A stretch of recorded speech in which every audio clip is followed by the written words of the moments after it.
is the robot limited to tapping only, or can it swipe, zoom in and out, etc.? What is the range of the ergonomic movements? So you just mentioned credit card swiping and light switching.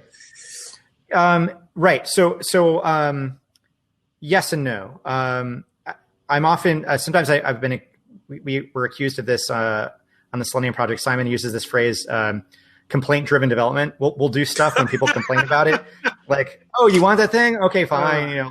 We're waiting for 3 people. Like, do we have enough people complaining about it? Okay, fine, we'll do it. So there's a certain level of like, if I read this as a complaint, like, oh, it only does tapping, why can't it do this other thing? Well, I'll just go and if enough people ask for swipe and zoom, I'll go do that. Granted, like if you can do typing and it can do moving, it can by definition do swiping at least. Yeah.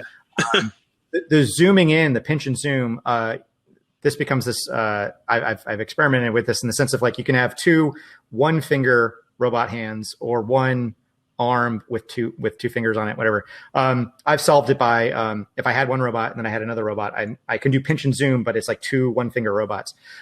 I think what happens is this is a frustrating thing about robotics is that it'll be surprising if we ever see a robot like C-3PO or Rosie doing stuff in our houses, because like actually a humanoid robot is like the most inefficient way to do something.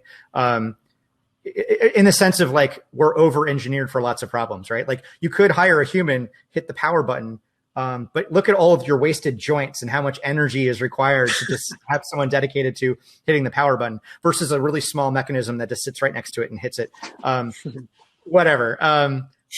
Dangerous implications of my little metaphor here, but there's a certain level of like, there's a reason why, your dishwasher looks like a dishwasher, and not, C-3PO, because like when you actually really start trying to solve the problem from an engineering point of view, you realize like if there's some extra motion, it's just extra, like it's just extra cost. And your customer is saying like, okay, I want this thing, but I don't have $1 million, right? C-3PO can totally wash your dishes, but it's going to be $1 million robot you're going to have in the kitchen.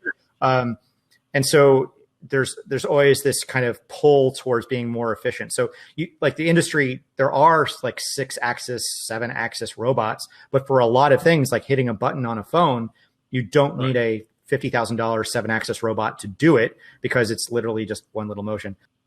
It's kind of sort of complaint-driven development. Like I'm waiting for ultimately kind of people to come to me with a specific kind of thing that they need to automate, and then I'll add that capability.